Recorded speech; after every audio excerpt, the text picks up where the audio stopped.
Now you will see the results. Make sure we're good. Come on in the room. Welcome back to Building for Generations. I'm just making sure you guys can see my video okay. Tony, can you see my PowerPoint from your side okay? I can see it. Perfect. Welcome back to Building for Generations, guys. Today is December the 22nd, 2021. It's only a couple more days out of the year.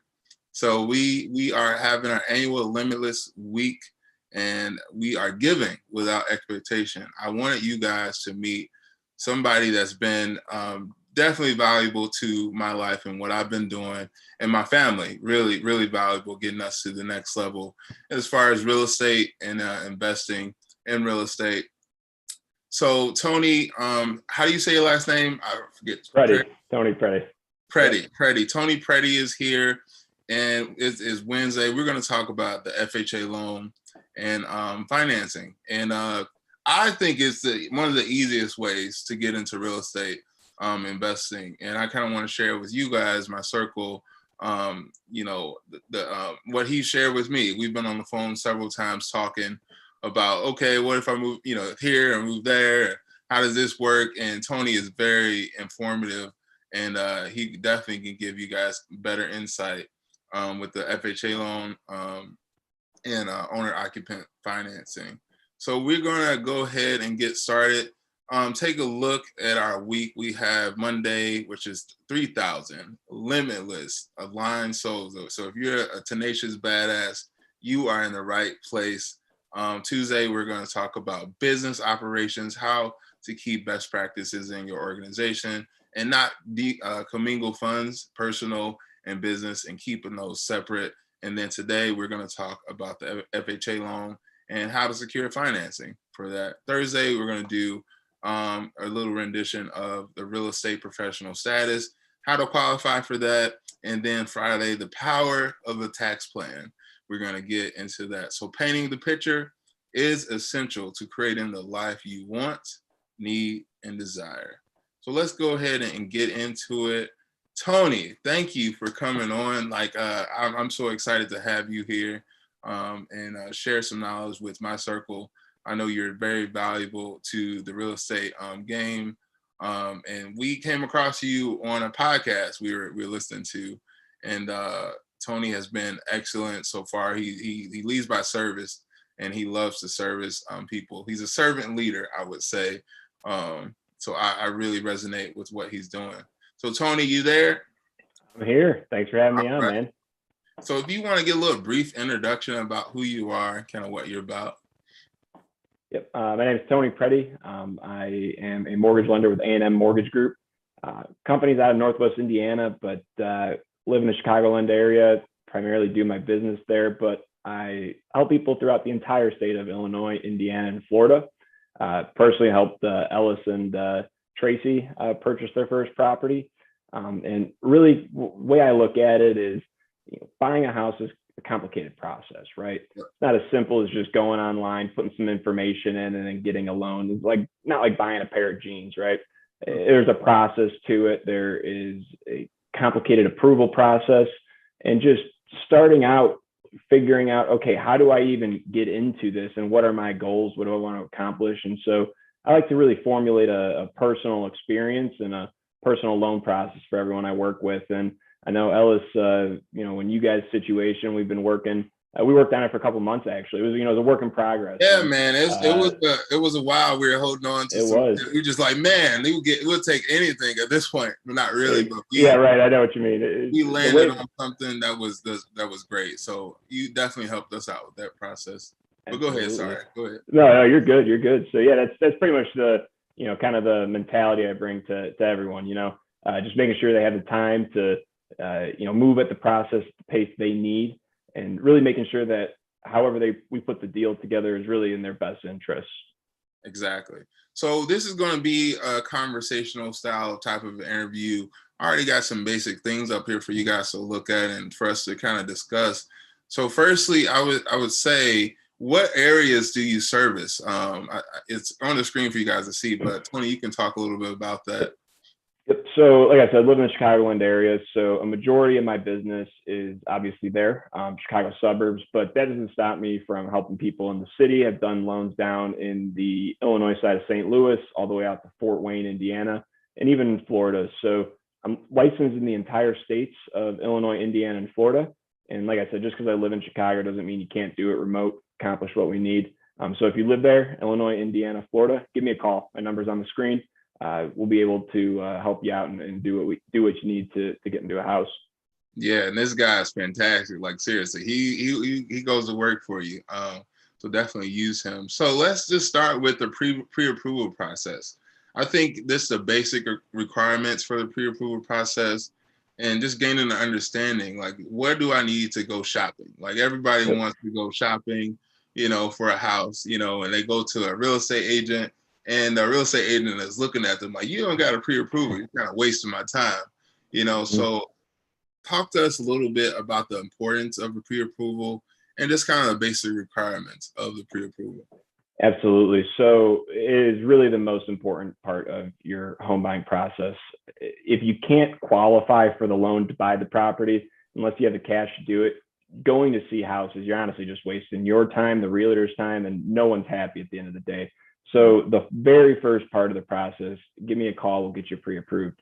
Now, during that call, what we're going to do is I'm going to start with just asking you a couple questions so that I understand your situation and what you're trying to do.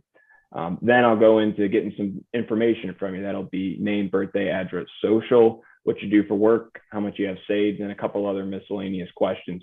From there, we'll run everything, crunch some numbers, see what things look like. If you need to work on something, we can do that, right? Maybe it means paying off a credit card, maybe it's building credit, whatever it is, everyone's different, right? And odds are if you're, in a position where you're thinking, oh, I don't want to talk to a lender because I don't want to, I'm embarrassed or something.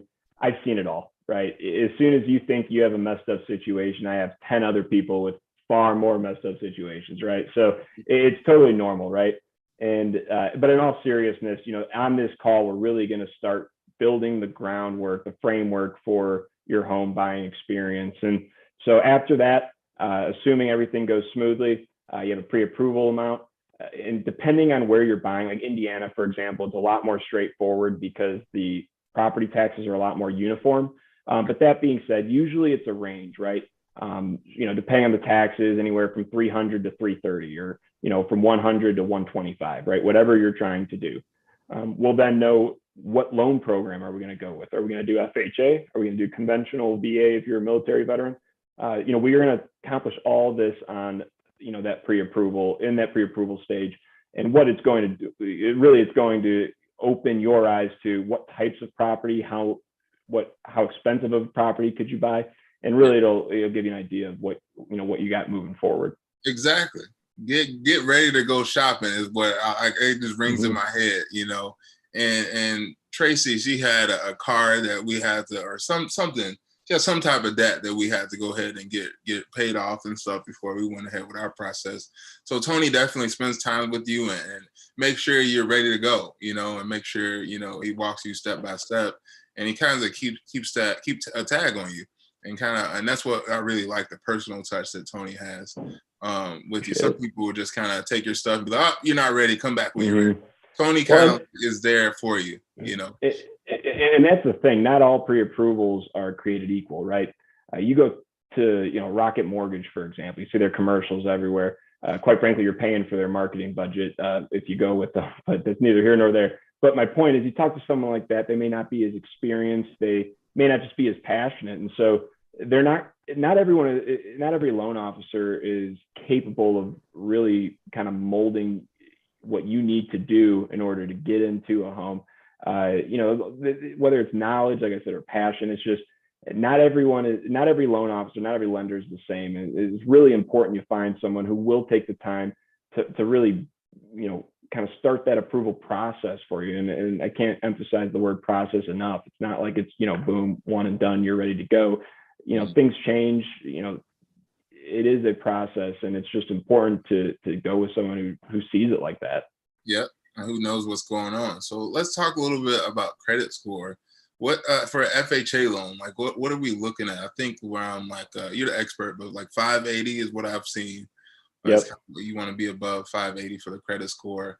Something that surprised me when we were kind of going through the process with you, Tony, is the cash reserves, right? Mm-hmm. I didn't know what the hell I know what a cash reserve is, but I didn't know, that was, a requirement for, a home or anything or a mortgage. Let's kind of talk Yep. about a little bit about the cash reserves and how that kind of relates to the down payment too, as well. If you can tie those two. Absolutely. Absolutely. So we'll start with credit score. So FHA, generally the minimum required credit score is 580. Usually you'd like to see it above 600 just so that you have a little bit more fair pricing to save you a few bucks. And usually when you're in that 580 to 600 range, there's usually something we can do in the short term to get you above that 600. That being said, really the main credit point for an FHA loan is usually when your credit score is below 680, it normally makes sense to go with an FHA loan over, say, a conventional. I know this call is primarily for FHA loans, but that being said, we can do another one, talk about conventional, but your FHA deals are going to be more uniform in your mortgage insurance premiums. They won't be as penalizing to maybe a lower credit score. And therefore, you find on single family homes in particular, when you're in that 680 and below, maybe even 700 and below, it might make more sense to do an FHA loan. Now, that being said, that's why it's important to do that pre-approval call, because once we look at the numbers, we'll determine which is the best loan program for you. And if it is FHA, this video is really going to, be important for you to listen to. Now, the reserve requirements on an FHA loan, when reserves are always required, is on multifamily properties. So this will be 3 to 4 units. Any residential loan, you can get a residential loan on anywhere from 1 to 4 units. So these 3 to 4 units, and this is really where the FHA loan separates itself from the conventional loan, is on multifamily, because you can get into a multifamily property with as little as 3.5% down. Whereas on a conventional 2 unit, you need 15%. On a 3 unit, you need either 20 to 25%, or a 4 unit primary residence, 25% down. And so this is where the FHA loan is key. Now, reserve requirements, you're going to need 3 months reserves. What this is let's say for closing, you need 15 grand, right? Between your closing costs and your down payment. If your mortgage payment every month is 2 grand, well, then you need to have 6 grand in reserves after you close. So going into it, you need to have at least $21,000, right? We're getting at 21K total assets, less the down payment and closing costs of 15 grand. That leaves you 6 grand, which is exactly 3 times your monthly payment of 2 grand.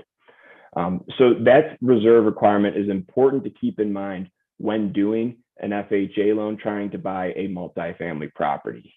Whether that comes from a gift or your own funds, you do need to have that reserve requirement. Exactly. And that way you broke it down, I hope to be smart one day to break that down to somebody. Right. That is awesome. That is really awesome.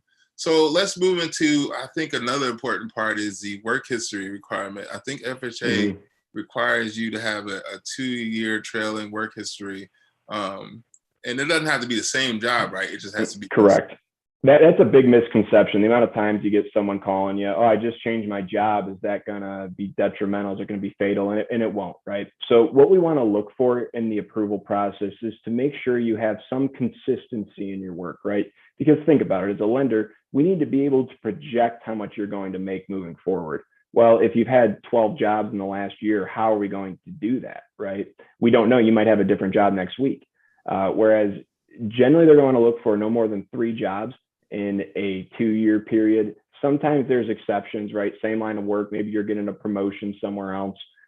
There is a lot of subjectivity to it, but at the same time, you will want to make sure that you can document 2 years of work history going into purchasing your home. Now, there are some exceptions. For example, if you maybe were off for a year, maybe the COVID layoff, or maybe you were injured, whatever that might be. Well, if we can document 2 years of work history prior to that gap, and then once you've been back to work, we can document 6 months of consecutive work, Well, you may be able to get around that 2-year work history. And so that is something that not everyone knows about. A little trick to the trade you're learning here. But that being said, again, it's very important to get that pre-approval process started as soon as possible, because what that's going to do is it'll allow us to know where you're at with your situation and what exactly, what guidelines will apply to it. But generally speaking, yes, you will want to have 2 years of consecutive work history. And also a big one too is full-time work, right? If you just switch to part-time on an FHA loan, you're going to need to have 2 years of part-time work, whether that's in addition to a primary job or just a part-time job in general. And again, that has to do with how can we predict your income moving forward. Part-time work's typically variable.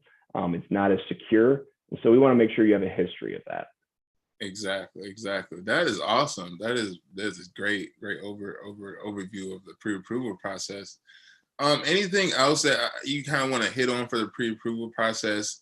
Then we're going to move on to the underwriting process, which is, I think, man, it blew me away how they do this, and I'm still learning how to master this. And I'm pretty sure when I get into syndications and all that stuff, when I get into my 40s and 50s, I'll know more about the underwriting process and real estate in general. But Tony, let's talk about the underwriting process a little bit. So after you go through, you get a pre-approval, right? You go shopping, you find your dream house, you put in an offer, right, with your realtor. The offer is accepted at that point. What happens after the offer is accepted? There's an underwriting process, right? Absolutely. So what kind of, underwriting is a little bit, maybe 2 steps, 3 steps into it. But that being said, we'll just take it from the top. So let's say you're pre-approved, you're out shopping for houses, you put a bid on a place and your offer is accepted. Number one, congratulations. In the past, year and a half, not that easy getting an offer accepted on a property. But that being said, let's say you have your offer accepted. So then you're actually going to do your formal mortgage application, right? We have all your information in the system. Now we have a contract. We're locking your rate in. We're going over, what is the best rate lock option for you. And then once we're under contract, you're going to sign your docs. And now we're getting into the processing stage. During this point, you're probably going to have a home inspection. Now, it's not required. And it's up to you, right? If you're a handy person, you might as well just go check the house yourself. But that being said, most people get a home inspection. During this time, you'll see, is the house, structurally sound or is it not? That being said, let's say everything checks out there. Now we're in processing. My personal processor, Christina, she's absolutely fantastic. Shout out, Christina, if you're watching. But she'll be reaching out to you a lot during this stage. But that being said, we're going to be getting some more documentation from you.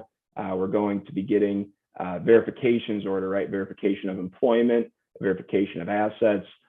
We're getting our title work back from the title company here. And just a couple other things that are going to, kind of think of it as kind of security measures, right? Making sure that all the information you gave us checks out. Yep. We're also going to order an appraisal. An appraisal on the property is where a third party goes out to the property. They inspect the property lightly. They take pictures, they get dimensions, and then they generate a report using comparable data of likes properties that have sold within a mile radius in the past 3 to 6 months. And they're going to take that information and give their assumption of the value of the property. Now, this is always a huge part of the transaction because as a bank, we're only going to lend on the lesser of the sales price and the appraised value. And especially in the last year, what people have been seeing is appraisals coming in low, right? This is an industry phenomenon. That being said, I've run into it just a few times, but what we're going to be doing here is really making sure that that property is worth what you're buying for. Odds are you wouldn't go buy a $100, anything for $150, and that's what we're trying to prevent you from doing. Let's say everything checks out. Now you're getting into the underwriting stage.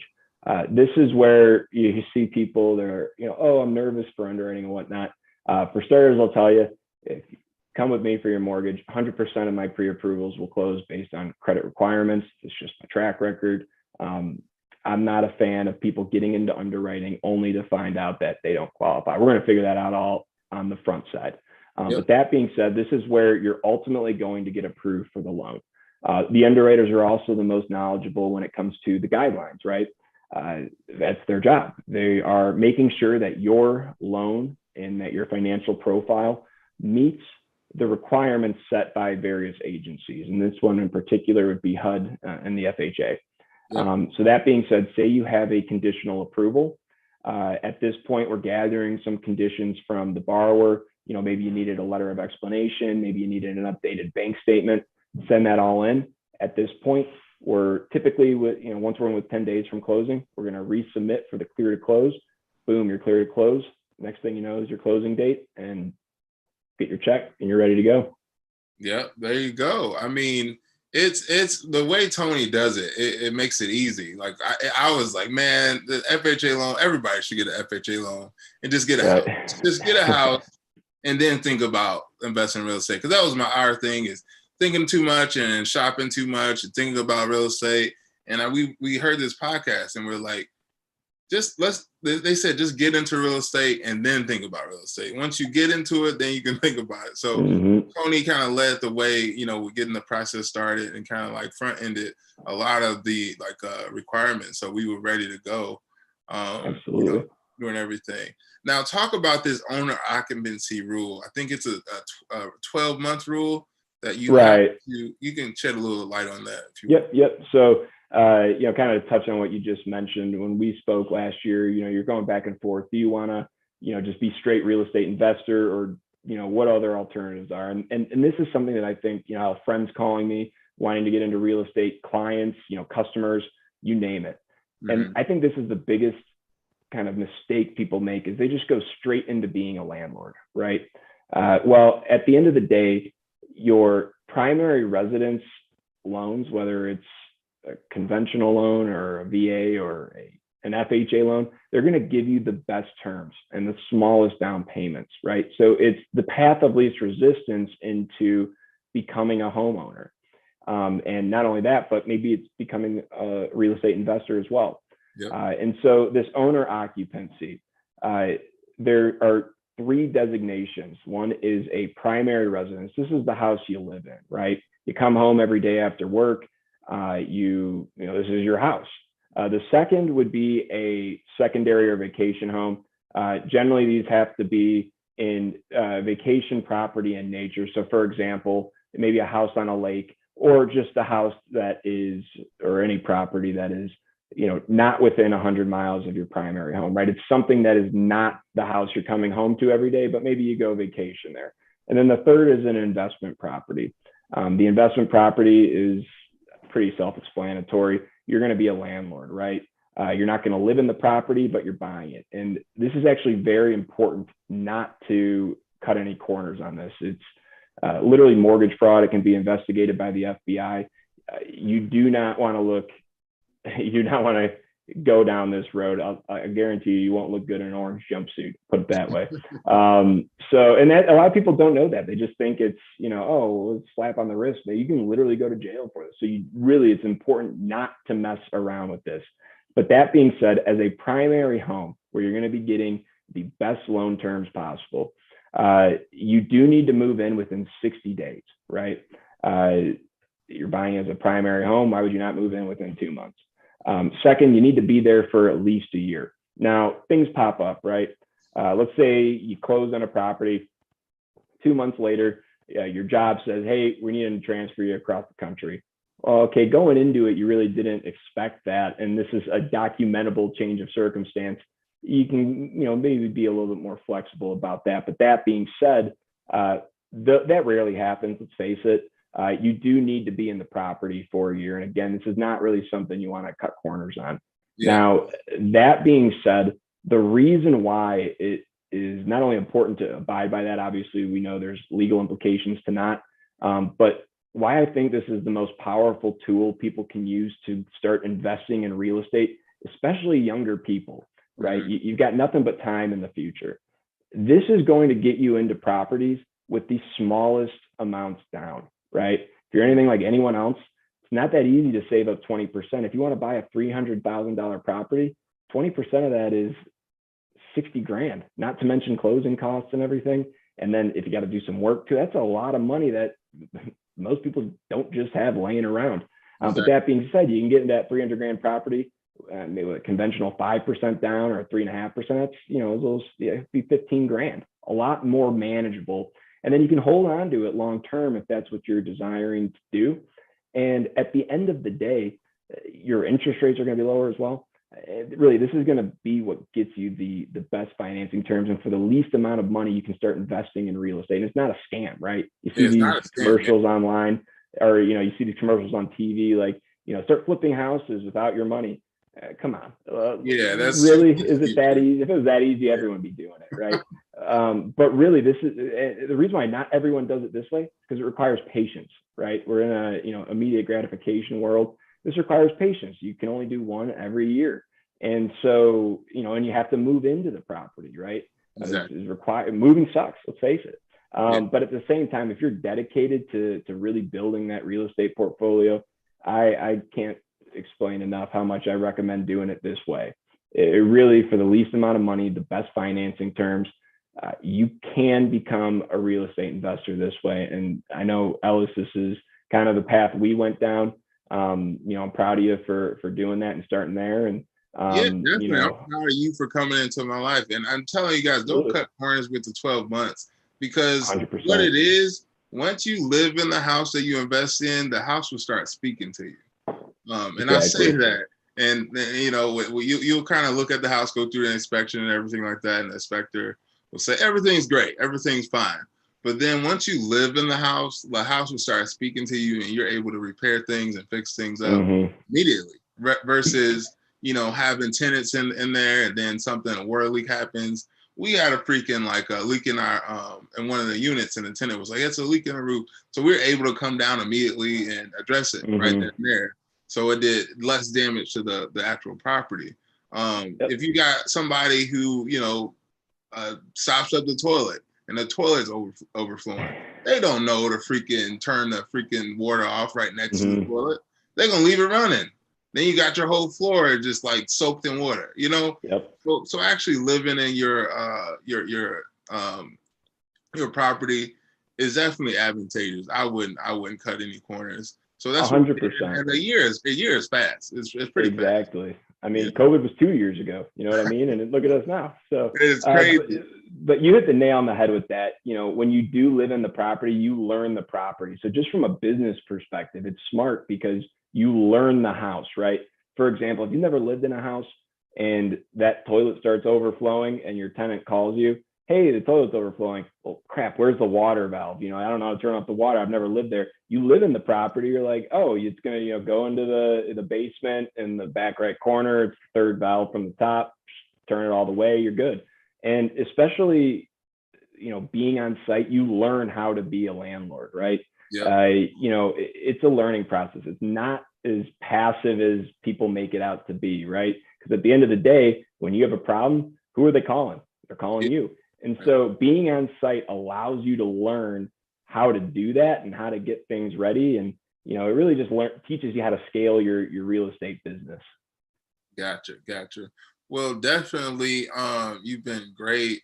Did you want to touch on the employer distance requirement? I know that's something that shocked me too. They kind of want your property within a certain radius of where you work or something.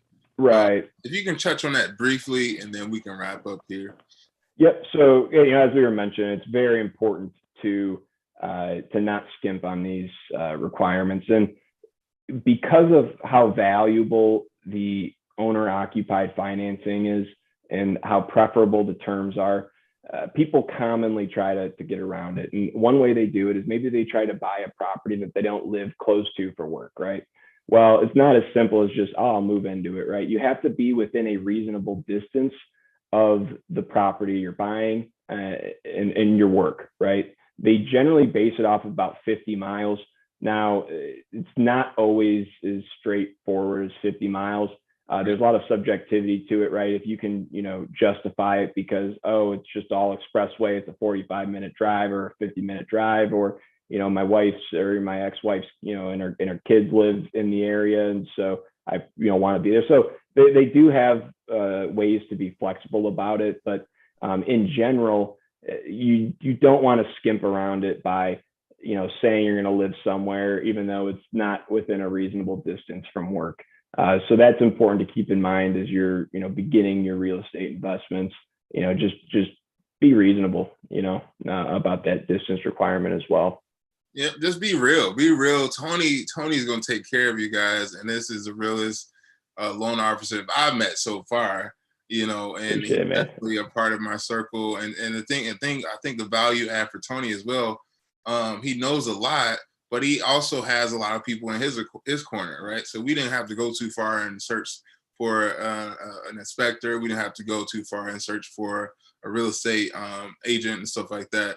Tony kind of has, people he prefers, but he doesn't require you to use them. But he kind of has the whole system mapped out for you, so you're taken care of. So Tony, you want to kind of let them know how can they reach you? Yep. So you can give me a call. My number is 630-991-1715. I will answer that phone all days of the week, virtually anytime if I'm not sleeping. And even if you wake me up, I might answer, and I might sound a little groggy, but I'll still answer that. I'm pretty spot on about just being available and getting back to people. My email is tpredey@ammortgagegroup.com. It's in the bio. I'm not going to try spelling it out. Follow me on Instagram. Buy with Tall Guy is my handle. 6'5". I picked that one up. Shout out to my cousin for coming up with it. But Buy with Tall Guy. Add me on Facebook. Whatever you got to do.